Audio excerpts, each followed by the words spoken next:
أعلن نادي النصر الكويتي يوم الثلاثاء بحماس كبير عن التعاقد الرسمي مع لاعب الوسط المغربي زكريا الوردي من نادي الرجاء الرياضي. ومع ذلك، فإن التكهنات الأخيرة تثير موجة من القلق بين جماهير النصر. فقد كشفت مصادر من داخل النادي، فضلت عدم الكشف عن هويتها، أن الوردي قد يواجه مشاكل بدنية لم يتم الكشف عنها من قبل. وهناك شائعات تفيد بأن اللاعب وصل إلى النصر بإصابة خفية، ربما تكون إصابة عضلية مزمنة قد تحد بشكل كبير من أدائه على أرض الملعب.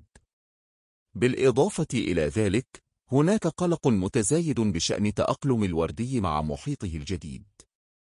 على الرغم من أنه خاض تجربة في المغرب الطواني والرجاء الرياضي وحتى الزمالك المصري، إلا أن الضغوط والتوقعات في النصر هائلة.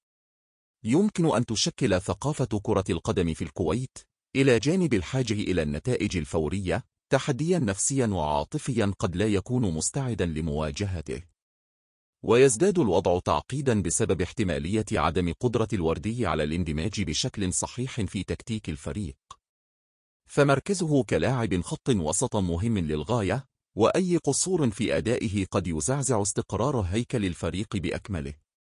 لم يبدأ موسم 2024-2025 حتى الآن، ولكن هناك بالفعل مناخ من التخوف بين جماهير وإدارة النصر.